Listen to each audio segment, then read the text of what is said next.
ऐसा लगता था जैसे आसमान भी कुछ कहना चाहता हो। थोड़ा आगे बढ़ा तो मुझे सामने एक चाय की दुकान दिखाई दी।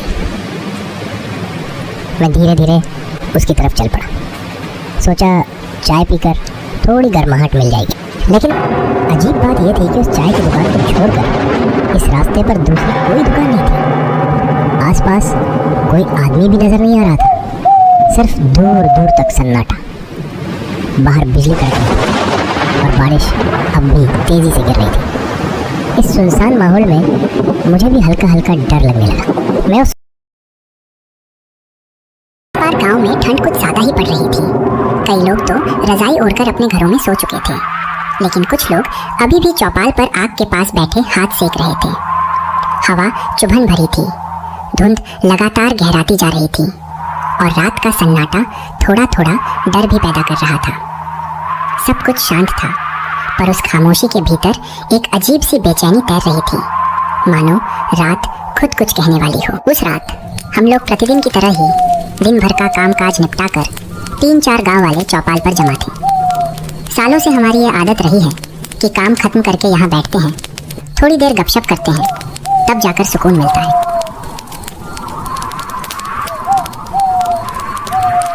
अरे भाई, इस साल तो ठंड ने सच में कहर ढा दिया है। रात को लगता है जैसे माघ महीने वाला पाला पड़ रहा हो। सुबह सुबह ट्रैक्टर स्टार्ट करने से पहले ही हाथ पैर सुन पड़ जाते हैं। इतनी कड़क ठंड पहले कब पड़ी थी, याद ही नहीं पड़ता। अरे रामनाथ, ठंड को छोड़ो, मुझे तो उस बात की चिंता है जो हरिया ने कल रात कही थी। बस वही बात मेरे दिमाग में घूम रही है। अरे किस बात की चर्चा कर रहे हो तुम दोनों? मुझे भी बताओ ना, आखिर ऐसी कौन सी बात है जिसने तुम्हें इतना परेशान कर रखा है? धीरे बोलो भाई। हरिया ने बताया कि कल रात तालाब के किनारे एक अजीब सी परछाई घूम रही थी। एक औरत की परछाई, वो भी बिल्कुल अकेली। उसे देखकर तो हरिया बेहोश होते होते बचा था।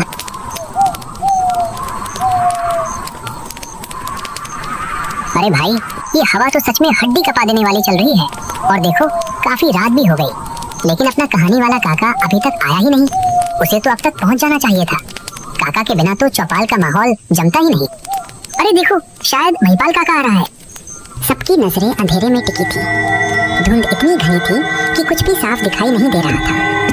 तभी दूर से एक आकृति धीरे धीरे उभरती हुई दिखाई दी। करीब आने पर पता चला वो कोई और नहीं, गांव के कहानी सुनाने वाले महिपाल काका थे। काका बिना एक शब्द बोले चौपाल में आए और धीरे से आकर आग के बिल्कुल पास बैठ गए। अरे काका, आज आपने इतनी देर कैसे कर दी? हम सब आपका ही इंतजार कर रहे थे। कहीं गांव से बाहर या दूसरे खेत पर गए थे क्या? अरे रामनाथ, थोड़ा खेत पर काम था रे, वही निपटाते निपटाते देर हो गई। और इस बार तो ठंड भी बहुत ज़्यादा पड़ रही है। अरे जग्गा, तू जा जरा रामू की दुकान से चाय लेकर आ। चाय नहीं होगी तो कहानी में मज़ा कैसे आएगा? सबके लिए एक एक चाय लेकर आ, जा जल्दी लेकर आ। हाँ काका, मैं लेकर आता हूँ।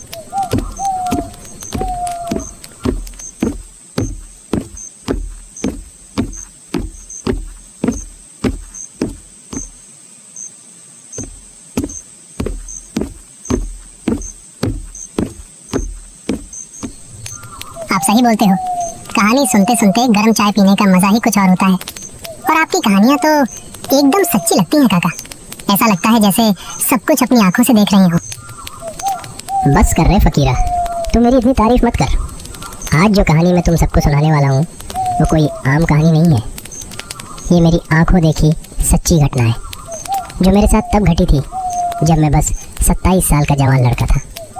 और सुन, ये ऐसी बात है, अगर तुम इसे अकेले सुन लोगे ना तो तुम्हारी रूह तक कांप जाएगी। अरे काका, आप अपनी कहानी सुना भी दीजिए। तो सुनो। ये उस समय की बात है जब मैं करीब 27 साल का नौजवान था। उस रात मैं एक रिश्तेदार के यहाँ दावत में गया था। सब कुछ ठीक था, बातें, लोग, रौनक भी। लेकिन जब मैं वहाँ से वापस लौट रहा था तब तक रात बहुत गहरी हो चुकी थी और पिछले 2-3 दिनों से लगातार बारिश हो रही थी। उस दिन भी मौसम कुछ ठीक नहीं था। बारिश का मिजाज भी बड़ा अजीब था। एक पल जैसे पूरी तरह थम जाती और अगले ही पल अचानक पूरी तेज़ी से जोरों से बरसने लगती। ऐसा लगता था जैसे आसमान भी कुछ कहना चाहता हो। थोड़ा आगे बढ़ा तो मुझे सामने एक चाय की दुकान दिखाई दी। मैं धीरे धीरे उसकी तरफ चल पड़ा। सोचा चाय पीकर थोड़ी गर्माहट मिल जाएगी। लेकिन अजीब बात यह थी कि उस चाय की दुकान को छोड़कर इस रास्ते पर दूसरी कोई दुकान नहीं थी।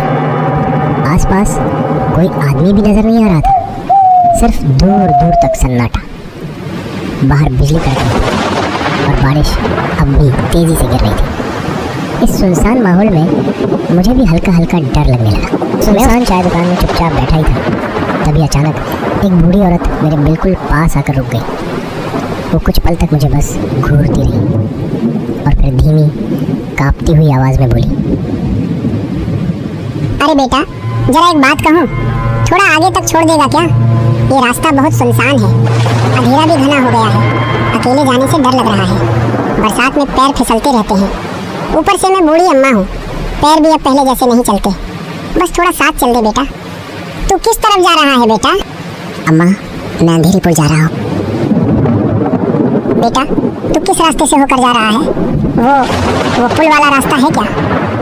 हाँ अम्मा, पुल वाले रास्ते से ही जा रहा हूँ। पर आप ये क्यों पूछ रही हैं?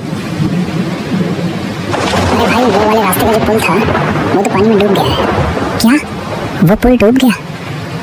मैं मन ही मन सोचने लगा। 2 दिन पहले उसी पुल से आया था, तब ठीक था। शायद कल पानी में डूबा होगा। पानी भी तो लगातार हो रहा है। एक और रास्ता भी है जिससे तू और भी जल्दी अंधेरीपुर पहुंच जाएगा। बस आगे थोड़ा सा जंगल पार करना पड़ेगा। ये सुनकर मैं काफ़ी खुश हो गया था, लेकिन एक पल के लिए तो लगा था कि पुल डूब गया है और अब घर कैसे जाऊंगा। लेकिन चलो, अम्मा ने आज सच में मुझे बचा लिया। अब तो लगता है घर भी जल्दी पहुंच जाऊंगा। तभी मैंने उस बूढ़ी अम्मा से कहा, ठीक है अम्मा, चाय पी लेते हैं, फिर चलते हैं आगे। फिर मैं और वो बूढ़ी औरत अपनी मंजिल की ओर निकल पड़ी। रास्ता पूरा सुनसान था। पहले से बारिश थोड़ी कम हो चुकी थी, लेकिन बिजली लगातार कड़क रही थी। थोड़ी दूर जाने के बाद, बेटा, यही जंगल वाला रास्ता है। तभी मैंने अम्मा से पूछ लिया, अम्मा, आपका घर और कितना दूर है? बस सामने ही है। जंगल का रास्ता पकड़कर हम आगे बढ़ते गए। हर कदम के साथ ऐसा लग रहा था जैसे अंधेरा हमें निगलता जा रहा हो। चारों तरफ घना जंगल था। पेड़ों की टहनियाँ हवा में ऐसे झूल रही थी जैसे कोई परछाई हमें देख रही हो। दूर से जानवरों के चिल्लाने की आवाज़ें पूरे जंगल में गूंज रही थी, और वो आवाज़ें जितनी दूर से आती उतनी ही करीब महसूस होती। ऊपर से मैं एक अनजान व्यक्ति के साथ जा रहा था। उसके कदमों की आहट शांत थी, इतनी शांत कि अजीब लगने लगी। मुझे डर लग रहा था, दिल जोर जोर से धड़क रहा था, लेकिन मैं कुछ कर नहीं सकता था।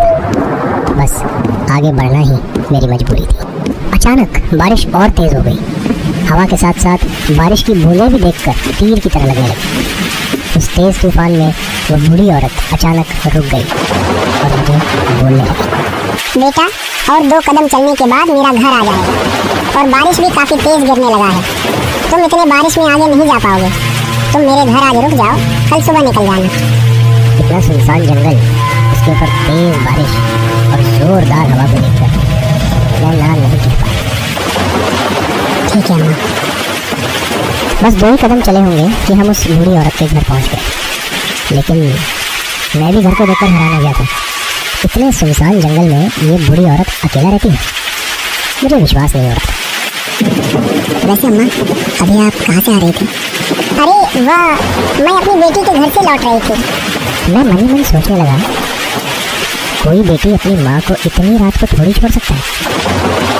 मुझे इस बात पर बिल्कुल भरोसा नहीं हुआ और बारिश रुकने का नाम नहीं लिया। आसमान काली घनी बादलों से ढका हुआ था। बारिश लगातार गिर रहा था। तभी एक जोरदार बिजली गिरी। फिर जैसे सब कुछ शांत हो। अचानक कहीं से किसी औरत के चिल्लाने की आवाज़ आई।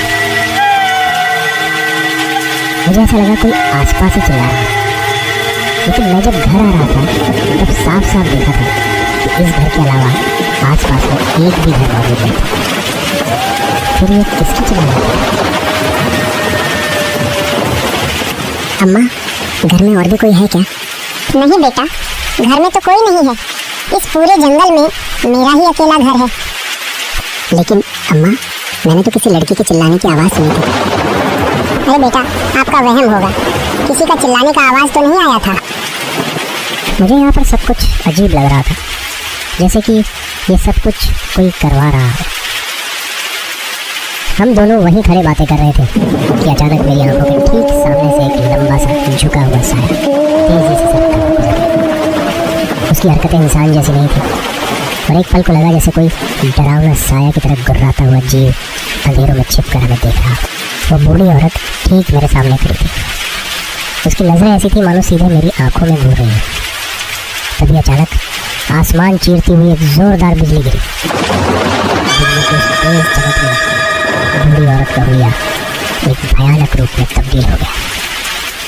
उसकी आंखें खून जैसी लाल हो चुकी थी और शरीर जगह जगह से कटा-फटा था। तभी हवा में वही खौफनाक आवाज़ गूंजने लगी जो थोड़ी देर पहले सुनी थी।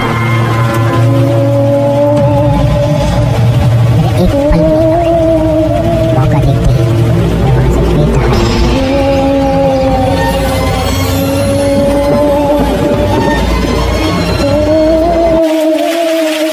मैं जितनी तेज दौड़ सकता था उतनी तेज दौड़ता जब तक कि वह भयानक जंगल पार नहीं हुई। बारिश रुकने का नाम ही नहीं ले रही थी और बिजली भी बार बार कड़क रही थी।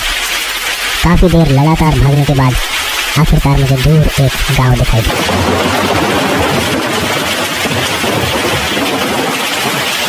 जैसे ही मैं गांव के भीतर पहुंचा, मेरी नज़र एक ऐसे घर पर पड़ी जिसके बाहर कुछ ग्रामीण बैठे थे। मैं सीधा उन्हीं की ओर बढ़ गया। अरे कौन हो भाई? इतनी रात को कहाँ से आ रहे हो? मेरे साथ जो भी घटा था हर बात उन गाँव वालों को पता। मेरी बातों को सुनकर वे सब स्तब्ध रह गए और मेरी तरफ देखते रहे। अरे भाई, वहाँ नीचे देखते रहोगे क्या? ऊपर आकर बैठो। मैं कांपते कांपते ऊपर गया और सबके बीच जाकर बैठ गया। मेरी हिम्मत नहीं हो रही थी कि मैं वहाँ से घर की तरफ आगे बढ़ूँ। आज मेरे साथ जो हुआ था वही बार बार दिमाग में घूम रहा था और उसे सोच सोच कर मेरा डर और बढ़ जाता था। ऊपर से जोरदार बिजली गिर रही थी और पानी लगातार बरस रहा था। तभी एक गाँव वाला बोलने लगा, क्या तुम उसी छोटे जंगल वाले रास्ते से आए हो? हाँ। अरे भाई, उस रास्ते में तो अक्सर अजीब अजीब घटनाएं होती रहती हैं। अच्छा किया जो तुम वहाँ से भाग निकले, क्योंकि कुछ साल पहले उसी रास्ते पर एक बूढ़ी औरत का घर था। उस दिन भी जोरदार बारिश और तूफान चल रहा था। तभी एक भारी भरकम पेड़ उसके घर पर गिर गया। वो वहीं दबकर मर गई। तभी से लोग उस जंगल से होकर आने जाने से डरते हैं। उस रास्ते की रात में तो हवा भी अजीब सी लगती है। उस रात मुझ में इतनी हिम्मत नहीं बची थी कि घर वापस जा सकूं। गांव वालों से थोड़ी देर बातचीत करने के बाद एक काका ने मेरे लिए वहीं सोने का इंतजाम कर दिया। मैं चारपाई पर लेट तो गया, लेकिन आंखों में नींद का नामो निशान नहीं था। रास्ते में देखा हुआ वो भयावह मंजर बार बार दिमाग में घूम रहा था।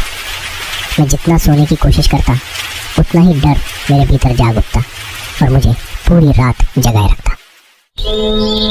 अगले दिन सूरज की पहली किरण पड़ते ही मैं जल्दी से अपने घर की ओर निकल पड़ा। रात का डर अभी भी मन में ताज़ा था, इसलिए गांव से निकलते वक्त भी मेरे कदम अपने आप तेज हो गए। उस रात के बाद मैंने कसम खा ली थी कि ज़िंदगी में कभी भी शॉर्टकट नहीं लूँगा। घर जल्दी पहुँचने की जल्दी में जिस जंगल के रास्ते से मैं आया था वही रास्ता मेरी सबसे बड़ी गलती बन गया। उस खौफनाक अनुभव के बाद मैं जहाँ भी जाता पहले रास्ते की पूरी जानकारी लेता, फिर ही कदम आगे बढ़ाता। काका, आपने जो कहानी सुनाई है ना, अभी भी ऐसा लग रहा है जैसे वो सब मेरी आंखों के सामने ही हो रहा हो। सच कहूँ तो डर के मारे मेरे पूरे बदन में सिहरन दौड़ गई और मेरे रोंगटे खड़े हो गए। एक बात हमेशा याद रखना, जिंदगी में अगर कभी किसी सुनसान जगह पर या जंगल के रास्ते में कोई तुम्हें मिले और मदद मांगे तो बिना सोचे समझे आगे कदम मत बढ़ाना। ऐसी जगहों पर कौन असली है और कौन नहीं, ये समझना आसान नहीं होता।